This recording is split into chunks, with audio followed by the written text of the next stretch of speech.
One episode of Nuts and Bolts. I have some good and some bad news. Which one would you like first? Well, we always start with the bad news, right? The bad news is Tony Tucker couldn't make the show this week. But the good news is I found a guest that you guys may be interested in hearing his opinions on some camp battles. Let's get into it. San Diego Chargers are fortunate to have Lance Allworth. On blue, ready? Don Coryell.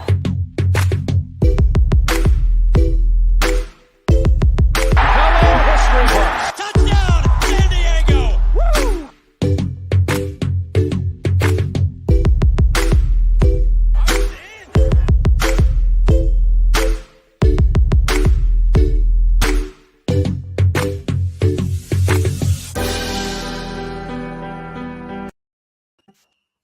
Warzone Sports Network listeners, you guys may recognize this voice and face. I'm joined with Fernando Ramirez, former insider with the Chargers and Sports Illustrated. I appreciate you for joining, man. What's up? How's it going? How's life going since the last time you came on the network? Well, I appreciate you. I appreciate you having me on. Yeah, it's been interesting. Some changes. You said former. Well, Yeah. now I'm covering Notre Dame out in South Bend. So that's been an interesting move and process. Trying to see how everything is in college football. But again, thank you for having me on the show. I'm excited. No Joe Morley, so I'm excited about that. We don't have to listen to his man. I've been seeing some of his TikToks, and I'm sorry to bring him up so quickly, but like I see some of his TikToks, and I'm like, dude, you can't really believe all this stuff that you're like throwing out there. And the unfortunate part is he does believe it, and that's what scares me the most. But definitely, Mike, I appreciate you having me on and thinking of me. That means a lot, and I'm excited to be here and talk a little Chargers football with you. Of course, I got to get you on the mic, especially with your recent guests and everything on Compas. Y'all been killing it over there on Compas on the Beat. If you guys are Chargers fans, go follow and subscribe to the YouTube channel Compas on the Beat. You'll see Fernando Ramirez all over the page. They're interviewing Chargers players, non-Chargers players, wrestlers, actors, everybody in between. It's a great show. But let's just get straight into it. First of all, I just want to talk about it real quick. Last weekend, I met a player. Probably the only player on the team that you haven't met yet, Fernando, unless you have met Zion Johnson. Have you? I met him on Monday. Damn it. I thought I had you with the first one of my entire life. Yeah, I met him at the Chargers golf tournament. Good guy. You know what? He's big. Like he's a big dude. But yeah, not big as in big, like big as in like he looks muscular. He looks like he's gonna be a force. Yeah, so here is some context. I'm glad you said that because I have a video queued up here. I asked Zion if we could make a TikTok together real quick. I explained to him my whole TikTok page and how I go at the haters of Justin Herbert. So this video, Joe Morley. Yeah, Joe Morley, basically. This video was taken. I'm 5'10", 205 pounds for context, everybody. Chargers fans out there. This is how big Zion is. Want to take shots at Herbie? Good luck getting through us first. I bet you won't. The haters have to go through me, and the defensive ends have to go through Zion. But, yeah, I agree. He was a great dude. And it was a small little event, Fernando. It was like in a little Slater's 50-50 in Pasadena. Good food. Really good food. He was just walking around to the tables, just saying what's up to everyone. He hopped on the mic a little bit, talked to everybody. They were doing a Chargers podcast there with Chargers Unleashed. I'm sure a lot of Chargers fans recognize them. And overall, just a great experience, and he seems like a great addition to the team. He seems like another one of those guys, like Rashawn Slater, like Herbert, that isn't necessarily out there, and cursing and yelling and doing things like that, but he looks like he's going to lead by example, and the Chargers have now built kind of a pattern of drafting those style of players the last couple of years, and I think it's a good strategy, especially with the move to LA and the life that these young men are coming into when they move here. Well, and it's not just that, but it's also the Chargers want people that are in the community and really helping out in the community. That's important to the Chargers. That's important to the Spanos family. They were very integrated in the community in San Diego, donated gyms, bikes. They did all kinds of stuff when they were in San Diego. They're continuing that in Los Angeles. And Herbert's a guy who he really is like, he's gone to elementary schools to play at recess with kids. He's Joey Bosa does a lot of stuff. You know what? At the golf tournament, there was a kid who he's had cancer, I guess, numerous times. He's gone through chemotherapy 28 times. And he was there at the golf tournament. and it was to help raise money for children's hospital and in LA. And he started talking about his father started talking about his friendship with Joey Bosa and how Joey plays video games with him online. They've hung out in person before. And that's the kind of stuff, that's the kind of players that the Chargers want. Yeah, they want great players on the field, but also guys that are willing to take time out of their schedules and be into the community and do stuff in the community. And I think, and that's another guy, Kyle Van Noy. We just had him on Compas this last week, and he talked about his foundation of helping kids in the foster home system because he was adopted. Kyle Van Noy was adopted. So it's incredible to hear the way these guys impact the community. Chris Harris Jr., before obviously he was with the Chargers for 2 years, he helped the community in Denver, then came to LA to help in the community here in LA. So it's just guys that really want to make an impact on and off the field that really attracts the Chargers to some of these players. And Zion's another one who's like that.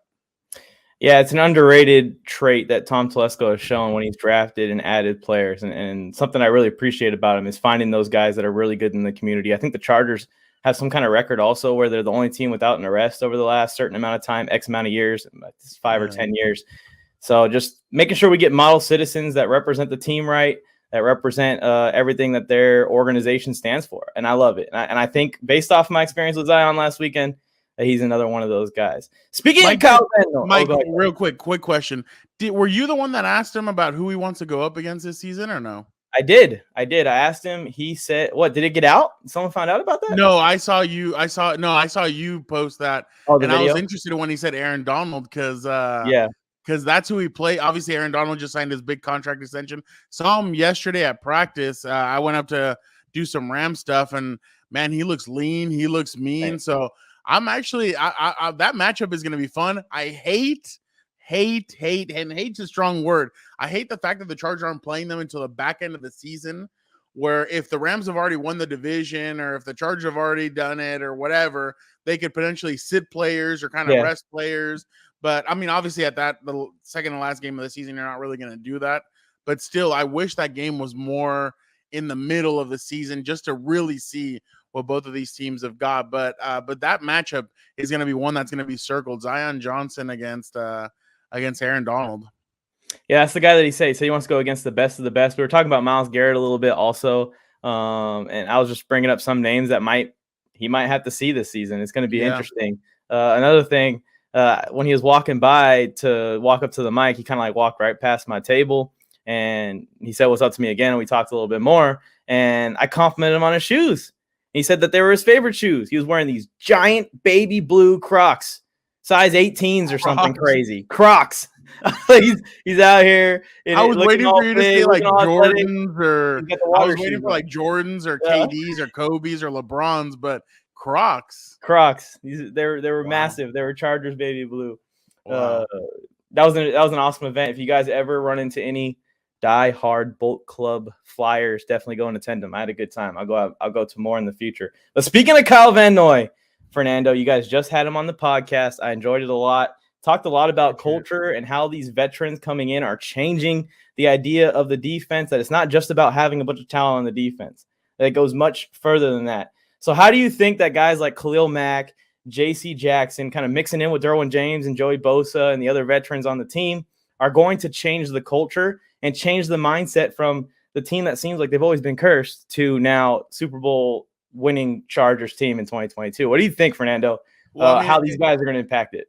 You just have more talent at every level. I mean, you're literally going to have to defend Joey Bosa and Khalil Mack on the edges. And it's funny because I think last year was more of an outlier season for Khalil with that foot injury. And the crazy part is he still had 7 sacks in like 6 games. Exactly. So he's still there. He still got it. And I think Ronaldo Hill was asked about it on Tuesday by Chargers media. And he's like, Khalil looks really good. And that's without seeing him in pads or any of that. So that's going to be really interesting. But I think it's only going to help. I mean, I asked Derwin on Monday. I'm like, Derwin, at one point, it could be you, Khalil, and Joey on the same side rushing the quarterback. He starts laughing. He's like, "Stop playing with me, man. Can you imagine like who's going to stop us from getting through? Like no offensive line is going to be able to stop all 3 of us. They may be able to stop one, if that, but they're not going to stop all 3 of us." So Derwin's really excited about it. And it just adds more playmakers to a defense that last year it was frustrating. I mean, at one point you had lost Asante Samuel Jr. to a second concussion. You had lost Mike Davis to I think a hamstring injury, or I can't remember what injury he had. But in the month of November, it was rough for the Chargers because they were missing 2 corners.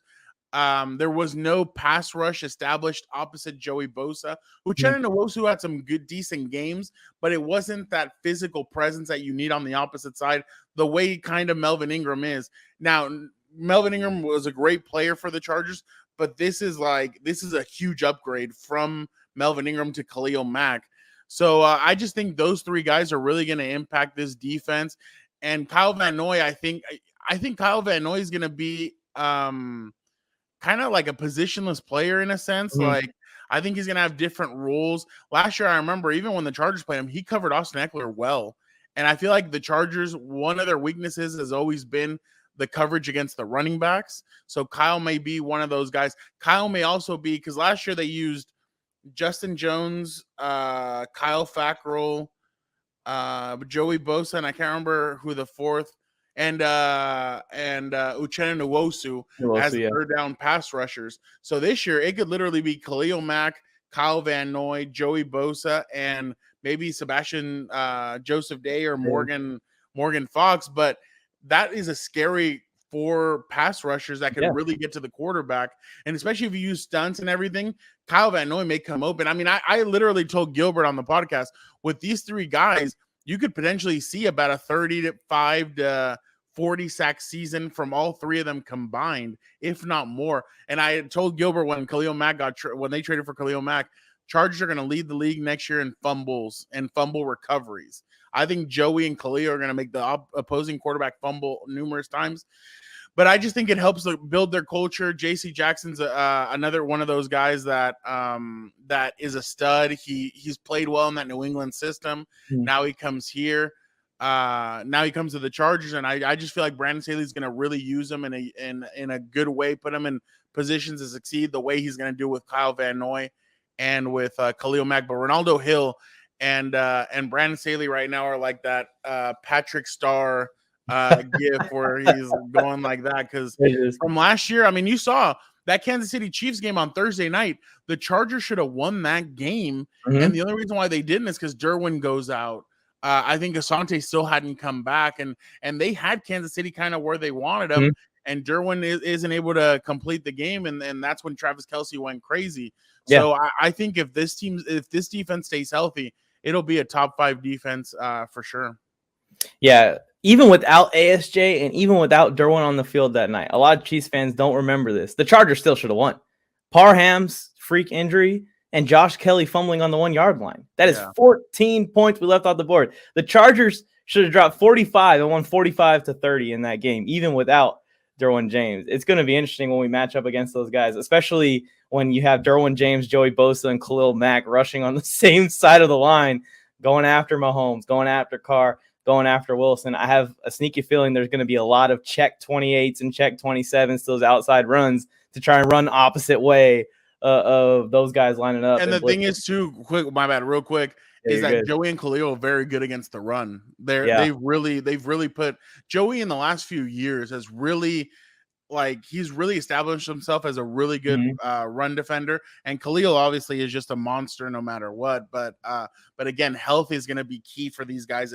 If this team can stay, and Brandon's all about it. You saw last year, Brandon in his first season decided to sit most of their star players and Jerry Tillery during preseason and preseason games. So I thought it was very smart, and that's why they went into the season so healthy.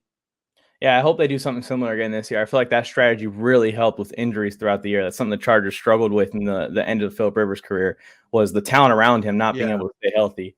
And last year, guys missed a couple games, but I'll take Mike Williams missing 2 games. I'll take Derwin James missing 2 games versus what was happening in the years prior where we were missing those guys.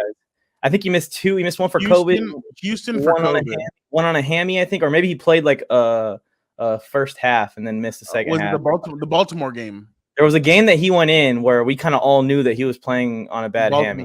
Yeah, Baltimore, I think. Yeah. Of course. And that was kind of a throwaway game anyway, so it worked out for us a little bit. Yeah, I'm pretty pumped. I'm pretty pumped, Fernando, to see what these veterans do and Well, how I mean, they. and that's what I tell people. Like the Charger fans should be excited about this season, just because Yeah. it's something that you haven't really seen in the past. I mean, in the Tom Telesco era, he's never gone all in a sense the way they're kind of going in this season, and that's just a credit to him and Brandon Staley and the way they're building the culture of this team. And then one thing that I think gets overlooked about Tom Telesco is the cap situation.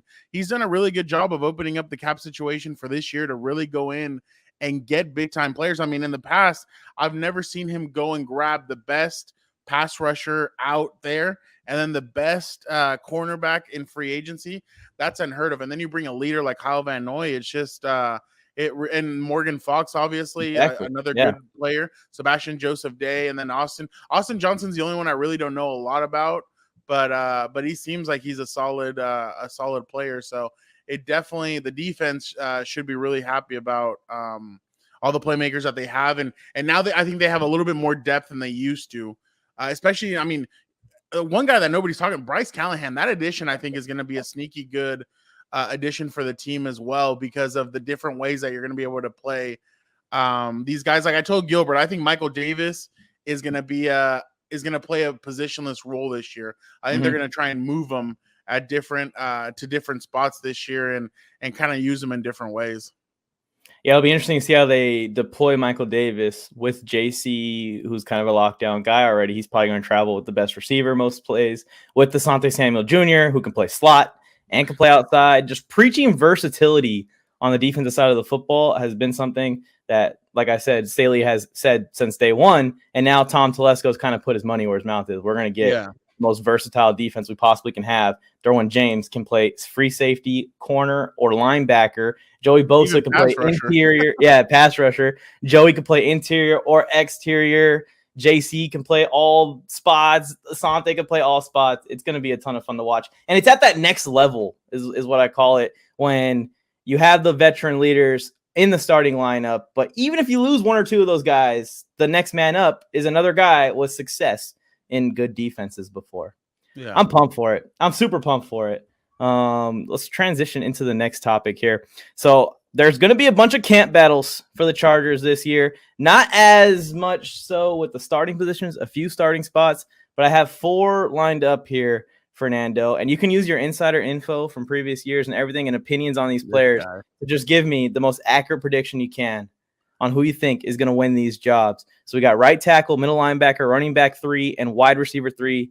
Starting with right tackle, presumably the competition is between Trey and Storm Norton. If there's another player that I should shout out, Fernando, feel free to go ahead and shout them out. But I think that one of these two will probably be starting week 1. Which one would you lean towards? Well, I know people are going with the whole, Matt Filer could be kicked out to right tackle, but it really sounds like the Chargers do not want to do that unless it really becomes a problem. I really think it's Trey Pipkins' time to really establish himself. I went back and I watched the Kansas City Chief game, and he played all right, but I really feel like right tackle may be his best position. He's athletic. He should be able to kick out. I heard somewhere that he had lost a couple of pounds, so I think maybe he'll take that right tackle position. I think the Matt Filer, like I said, is like a last resort, like a, hey, we're really struggling. I mean, because the Chargers have loaded up on guards really this offseason. Versatile guards that can play both center and guard. But I think they've loaded up on guards for that same reason, just in case if it's their last resort and they have to throw Matt Filer out at right tackle, then they might do it. But I'll go Trey Pipkins. I think Trey Pipkins, I think it's time for him. That 2019 draft, Mike, to be completely honest, it looks pretty bad. I mean, Jerry Tillery didn't get his 5th-year option, and right now, I mean, it's going to be interesting to see if he makes the team. I mean, that's how much competition the Chargers have brought in. And then you look at Nasir Adderley. Nas is probably the better player out of that. Him and Drew Tranquil are probably the better players out of this draft. But Trey Pipkins has been this developmental player from Sioux Falls that everybody was surprised that Tom Telesco took in the 3rd round. Now has he developed enough? Is he ready to finally establish himself? But I'll go Trey Pipkins on this one, and I'll say that he finally takes that next step. If not, I saw Riley Reef is visiting the Jets today. The Jets one of these 2 days. I wonder if the Chargers will throw their hat into that one and maybe see if he has anything left. There's one or two guys still out there that are veterans that I could see just kind of waiting to see Dawkins what is still out there, right? Who? Dawkins? Dawkins? Yes, he is. Yes, he is. Him and Reef. Eric Fisher hasn't officially retired or anything yet. He's still out there. So there are still some options, and these guys are veterans. So I like to keep in mind late signings. They like to sign, later in the offseason sometimes. Well, I mean, look at all the list of all these free agents that are still out there. There's a lot of really good players out there still. Yeah, that's why I like seeing guys like James Bradbury go to Philly. Yeah. Philly's going to be sneaky good. Philly's going to be sneaky good this year. But now it's the similar thing with Tua in Miami. Now it's Jalen Hurts. Tua, you have no more excuses. If you can't do it with this loaded offense, then dude, you're gonna be gone. Yeah, and what I've been preaching is that they don't need to be elite. I'm not expecting you to come out and throw 40 touchdown passes, I'm expecting you be competent to be very good. Yeah, to win a lot of games. The Dolphins sincerely have a 12-win roster right now. Exactly, and the thing is, if in the first 3 weeks, because I saw the Dolphins' opening schedule though, those first 4 weeks are rough, and if they start 0-4 and they're not getting it, I wonder Tyreek Hill how quickly he will turn on. He will stay relaxed because it's we'll see about all that. Yeah, we'll see about that. But I agree. I think it's going to be Trey. I agree with you.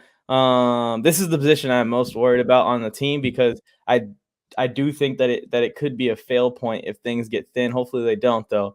But I like how we have, like I said, versatile players. Matt Filer can play right tackle if there's an emergency, and someone else can play guard if there's an emergency. If we need someone to move into center in an emergency, someone can move to center and someone else can fill in at guard. We got lots of versatility across the line, but I'm gonna go with Trey as well. Let's move on to the next position here. Middle linebacker 1. I think, first of all, disclaimer, Chargers fans, I think all three of these guys are gonna be super involved in the defense next year, and especially the middle linebacker spot. But of these three, Kenneth Murray, obviously we traded up in the first round a couple years ago to get him, same year that we drafted Herbert, I believe. And Drew Tranquil, another guy that we drafted with one of our first couple picks of a draft a couple years ago. Both these guys have been playing on the team for a couple years now and have been the starters majority of the time over the past couple years. And then there's the new addition, Troy Reeder, who just happened to start in a Super Bowl and win it in the same system that Staley is trying to bring onto this Chargers team. Fernando, of these three, which one do you think will be our primary middle linebacker 1? Maybe not week 1. I think there'll still be a rotation week 1. But when things matter in the big moments, I think it's going to be Drew. I think Drew is one of these guys that's very athletic. He looked like when I saw him on Monday, he looked really good. He looked fresh. It doesn't look like the podcast is tiring him out too much. So definitely, I think Drew is going to be the guy that takes that next step. And I think I really like the way Drew Tranquil plays the game. I think he's so versatile. He can cover tight ends. He can cover running backs. I thought last year what he was really good at, where I didn't think they did enough of, is letting him blitz. There was a game in Kansas City where he blitzed up the middle and he got to Patrick, and I think he got half a sack. I think him and Jerry Tillery got half a sack each. So that's a Notre Dame sack right there. But definitely I think Drew's going to be the guy. Kenneth, there's hope, but the hope is like dwindling a little bit just because you've already seen him in 2 different defensive systems, and he hasn't fit in either one. He didn't fit in Gus Bradley's system. He's not fitting in Brandon Staley so far. So it's going to be interesting to see how Drew or how Kenneth adapts. Troy Reeder, I think, is going to be a special teams guy. But like you said, he's going to be involved in the defense. But I just think it's Drew. I think Drew's been a really consistent player for the Chargers, and I feel like he'll be the starter at middle linebacker 1. Yeah, I think so too. I think that Drew's the athlete that Staley wants in the field and in that spot. A guy that can cover tight ends. Similar to Kaiser. Yeah, a guy that can cover tight ends and can rack up tackles and chase down running backs. I want it to be K9 because I know the potential that I saw in college, and I know how much they invested in K9 trading up to get him. And I was so pumped when they drafted him. Just the transition into the NFL, due to injuries and whatever other reasons, it just hasn't been smooth for him. And it hasn't been smooth with us. There was even talk last year of moving into pass rush. I mean, they did. Yeah, that's almost, that's why I thought it was so weird. So like the last month of the season, they moved him to pass rusher. Then against the Raiders, they put him back at middle linebacker, and I think Drew was hurt going into that game. Mm-hmm. But it was just so weird to see Kenneth play so much at middle linebacker because he was missing tackles, he was shooting the gap wrong, and that's why after the game, I mean, we had to ask Brandon, like, Brandon, why did you guys play Kenneth when he hadn't played middle linebacker the whole season or this last month of the season? And he's like, well, we felt he was like, this was the best time for him to go up against the Josh Jacobs and some of the running backs that the Raiders had. But to me, it was just really questionable why they decided to play him in the most important game of the season when he hadn't been an important, like not an important piece, but like he hadn't been that player that the whole season. But the Chargers decided to go with him, and it kind of cost them in a sense because there was like a third and there was like a second and 22 or a third and 23, and he was the one that missed a big tackle on the running back, and he went right by him, and I actually ended up gaining the first down. So so it definitely I'm interested to see. Kenneth has had now 2 procedures in both off seasons, so it's going to be interesting to see if how healthy he is going into training camp and where the Chargers decide to play him this upcoming season. I remember that. Me and Tony are maniacs, man. If we're not watching the game together, we're on the text in all caps, like, why is this happening? Why is that happening? We're freaking out. And we were freaking out about that. We were like, why is Kaiser White not on the field? Yeah, and because I know Kaiser and Drew were a little banged up, but still, like, we needed them. You have to muscle that up and go. And Kenneth was on the field, and I was kind of like, ooh, I wonder what is going on. But that's what the Chargers decided to do, and that was their plan, using Kenneth most of the game. Mm-hmm. We're both going with Drew, guys. Chargers fans, let us know who you think's going to win each of these battles in the comments as well. Let's move on to the next one, Fernando. Joshua Kelly obviously has been the backup running back for the team over the last couple of years behind Eckler. Larry Roundtree got into the mix last year, especially earlier in the season, but kind of trickled out after that. Now with Isaiah Spiller on the roster, Chargers drafted him this last draft. There's a little spot here where we might see a battle for the running back 3 reps. I think I have an idea who I think is going to come out of this, and it might surprise especially non-Chargers fans, but some Chargers fans as well. But what do you think, Fernando? Is the team's love for Joshua Kelly going to keep Larry Roundtree off this roster come week 1? I don't think they carry 4 running backs, do they? Unless maybe one of them is like a pure special teamer. So you like Joshua Kelly? I like Roundtree. Oh, you like Roundtree? I like Roundtree. Okay, you're going to laugh at me. I don't have either one. Oh, I have Letty Brown from West Virginia. Okay. He's an undrafted free agent. I've heard a lot. Well, you know what? No, if you're going to have me choose between both of them, I'm going Roundtree as well. Okay. Yeah. But Letty Brown, I've heard a lot about from West Virginia. And he was an undrafted guy with the Chargers, and I feel like he could be that. The Chargers always have an unhidden gem. They find a gem in undrafted free agency. You know who I really wanted them to get was Justin Ross, but he ended up going to Kansas City. I thought Justin Ross in this offense would have been really good. Yeah. But Letty Brown is a guy that I keep on hearing about. So I think Letty could be that guy that makes the roster. But if I have to go with those two, it's Roundtree. I mean, Joshua Kelly, you've already seen the last 3 seasons? 3 seasons. 3 seasons. Yeah, 3 seasons. No, 2 seasons. He came out with Herbert. So the last 2 seasons, you've kind of seen what his makeup is, and it's been rough. I mean, he's had a fumbling problem, and he's never been able to establish himself. And Roundtree, last year at the beginning of the season, he was actually not bad, but it's just at one point, I don't know, he kind of fell off too. But I think with this improved offensive line, it'll help the running game a little bit more. But I really think that it's going to be Roundtree, but watch out for Letty Brown from West Virginia, because he's gonna be a guy coming. But yeah, I'm with you. Roundtree is the better choice, because Roundtree, you've only seen him 1 year, so you with a improved offensive line, maybe he'll get better. So, but yeah. I'm with you, Roundtree, but watch out for Letty Brown. I'm just saying. I like that you gave a shout out to Brown there because I actually was going to give a shout out to some players too. Like 3 or 4 players running the football in the USFL right now are better than Joshua Kelly at running back. No offense to Josh, if he ever watches this, man, it just hasn't worked out. And there's, like I said, there's some guys in the USFL that I watch run the football, and I'd rather have them right now on the roster than Kelly. That's why I was going to go with Roundtree as well. I also think that Roundtree contributed a little bit more in special teams than any running back that I've seen since Eckler was playing special teams before, of course, he broke out. You know who I used to like watching on special teams? I mean, back in the day was Mike Tolbert. Mike Tolbert would like destroy people. Like he would score a touchdown, dance, and then come on special teams on kickoff. And he'd end up making the tackle, and like then he'd dance even more. So I thought Mike Tolbert's like when he left the Chargers. I remember a lot of people, even a lot of journalists, were kind of like, "Dang, dude, like you're really gonna let him go? Like he's good." And then he goes to Carolina, and he kills it with Cam.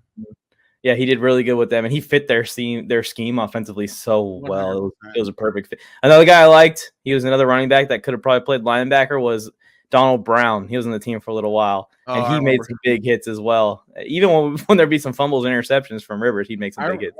I remember he got in the doghouse because he missed a special teams. They were punting against the Patriots, I think, and he whiffed, and the guy destroyed Mike Cyphers. And after that, Mike Cyphers wasn't the same. Like he injured his leg. He just wasn't the same punter after that. And I remember it was because Donald Brown had missed the special teams assignment. So yeah, I remember Donald Brown. Donald Brown was always that system player. He was good with the Colts. Yeah, he was with them, and I think there's even a clip of Peyton Manning like yelling so loud that the broadcast brought it up when Donald missed a block. He like cursed Donald out. Oh yeah, I remember everybody in the middle of a play. I recently saw that clip on Instagram. Oh yeah, I think I did too. Here's the last battle, Fernando. This one, wait, why isn't it pulling up? It's not pulling up, but there's a picture here. It says wide receiver 3 on it. There it is. Yeah. Wide receiver 3. This position Palmer is going to be interesting, and I know who your answer is going to be. It's probably the same as me, but let us know a little bit more about Palmer. This is Tony Tucker's favorite player on the Chargers. He has a Palmer jersey. Oh wow, he got a jersey. Wow, okay. I just think what Palmer was able to do last year, and you know, it's funny after practices, I'm a nerd. So like after, like I like watching, I like observing. Like training camp is my favorite. I'm gonna miss training camp. I love training camp because I'm a nerd. I watch everything that's going on the field. But like this is the crazy part, and Gilbert trips out about this. I can see what's going on both fields. Gilbert's like, there's no way you can see what's going on both fields. I'm like, yeah. He's like, well, what's going on the other one? And it was like Trey Lance had just like intercepted. Had gotten intercepted. No. Jimmy G had just thrown an interception to Sunday Samuel Jr. And then on this field, I think Justin had thrown a touchdown to Donald Parham. And he's like, you're a psycho. And so like I like watching all that stuff. Yeah. So whenever we do media out on the Chargers practice field, I like watching and seeing who's staying after practice. Josh Palmer and Justin Herbert stayed after practice every single time I was there. Why? Because they wanted to grow their connection. That's why when Palmer caught that touchdown against the Raiders on 4th and like 26, I wasn't surprised. Palmer and Herbert's connection is growing. Palmer was actually, in my opinion, one of the best receivers on the field during training camp last year. That's why I was very surprised. It kind of took him a while to get jump started. But once he got jump started, I mean, he made a great grab against the Patriots. He made that grab against the Raiders. I feel like Palmer is going to really grow into his own this year. And I feel like the Chargers are going to really ask him to do a little bit more to really take this offense to the next level. Guyton is just a speed guy. He's a guy that's going to beat you down the field. He'll get open and he'll make the catch sometimes. Sometimes he drops some easy balls. But I think Guyton is just that over-the-top guy that can get other guys open. But I think Palmer's a special talent. I think he's the perfect mixture of a Keenan Allen and a Mike Williams. He can do what each receiver can do. So I think it's only going to help this offense. But Palmer, I think, is going to take that next step. And I think he's going to be a lot better this year just because you saw the promise in him last year. So I wouldn't be surprised if Palmer posted a 500-yard, 500 to 600-yard season and sprinkled in 5 or 6 touchdowns just because Palmer's that good. And I feel like he's going to take that next level this year. And and that just gives them another weapon to put out there and another weapon that that Justin can throw to. But I think it's just going to be the second season in this Joe Lombardi offense. I think Justin's going to feel more comfortable, and I feel like he's not just going to go Keenan and Mike or whoever the tight end is, who's obviously Gerald Everett. But I just feel like this year he's going to be a lot more comfortable in the system, and with the better offensive line, I think Palmer is going to really benefit from that. I'm with you. Clean sweep. We agree on all of them, but who would have guessed it, right? They all kind of make sense. Every offense, and especially these kind of offenses that Joe Lombardi's been a part of with the Saints for the longest time, with Matthew Stafford in Detroit even longer ago when Calvin Johnson was there. They always had that small little speedy receiver. You had your Deontay Harris, your Ted Ginn in those offenses, and I think that Jalen Guyton could play that role perfectly. But why not let Josh Palmer play that role, who can stretch the field deep and can also run routes with the best of them and can also moss people when we need to throw up jump balls to him. He just seems like a more well-rounded receiver than Guyton at this point. I love seeing that Guyton staying on the roster, though. Tyron Johnson obviously got cut last year. It's a little bit of a surprise cut because there was some chemistry with Herbert there, but Guyton was kept around. It looks like Guyton's going to be kept around again as the wide receiver. That looked like a smart. Remember, a lot of people were pissed when they cut Tyron Johnson. Everybody's like, whoa, he's going to go be a superstar on another team. Nope. He rode the practice squad for the Jaguars almost all season. The Raiders get him right before the season ended. So Tyron, obviously, I think he hurt the Chargers in that last game of the season. I think he had a fumble recovery or he caused a fumble. I can't remember what it was, but really, I think that was it seems now like a smart move. I mean, obviously with the way Guyton kind of played at certain points of the season, they just need more consistency from Guyton. If you're going to be that down the field receiver and you're going to be that he called himself the Dennis Rodman of the team, you need to be more consistent and you need to make those catches and really try and stretch the field the way he kind of did more towards the end of the season. Yeah, but he had a couple good moments. I definitely feel like he improved from, the rookie year with Herbert. And I think that the whole Tyron Johnson situation and everyone being upset about it, it just speaks volumes to how good Herbert was that rookie year. A lot of people forget about it, but he did all of that in probably 5 or 6 games without Keenan and Mike and it was Tyron, Jalen Guyton, and like Jason Moore.